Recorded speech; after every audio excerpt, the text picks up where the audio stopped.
My dad always tells me the story about when he was working in El Salvador during the Civil War. He was making a delivery when his truck got stopped. He was robbed for everything he had, and his truck was set to flames. This was one of the many things El Salvadorans had to go through during the Civil War. My name is Martha Reyes, and today I want to talk to you guys a little bit about the Salvadoran Civil War. Now, before I dive into this topic, the 3 points that I'll be highlighting today are the causes, the effects, and the importance of the war. Now, what is the Salvadoran Civil War? This war was between extremist revolutionaries, a group known as FMLN, and the Salvadoran government. This war destroyed the land from a famous bridge known as El Puente de Oro to cathedrals all over the cities. Now, what caused the war? Well, since 1932, there had been inequality between social classes.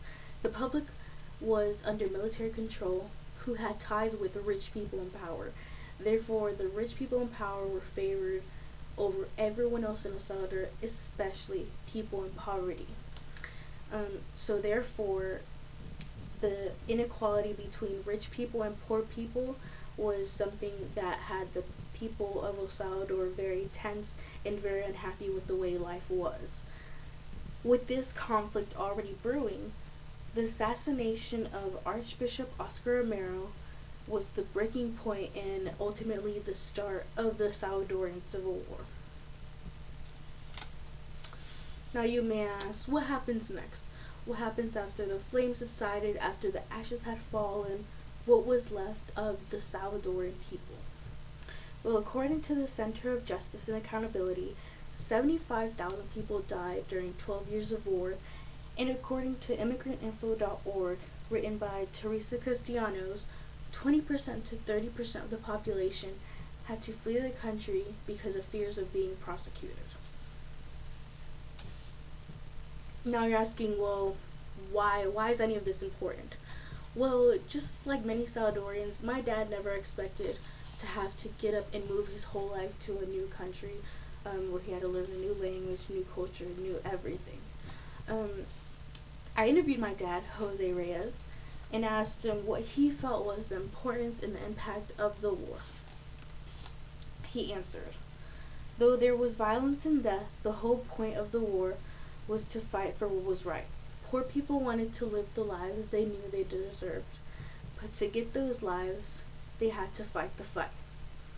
El Salvador is nowhere near perfect, but it is not what it was before the war, and that is progress in my eyes." Not a lot of people know about the Salvadoran Civil War, and maybe it's because it's not taught in schools or not talked about for that matter. If anything, Salvadoran people are the most knowledgeable on the war. But hopefully this speech has given you some insight into what that war was like and what it was like for people living it. So here are some things to remember.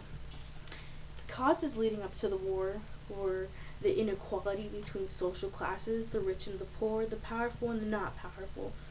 And also, most importantly, the assassination of Archbishop Oscar Romero, which was the tipping point and threw everything over and started the war.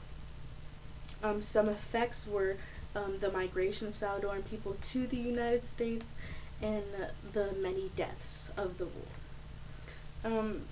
The war did lots of damage, and it's important to note the sacrifices Salvadorans had to make because of the war, such as moving, such as starting over and having to start a whole new life in a place they knew nothing about.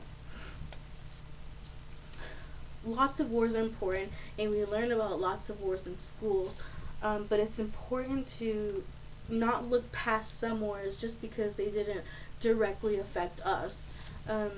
History involves everyone, and it's important to learn about everyone's history, everyone's cultures, to gain some perspective.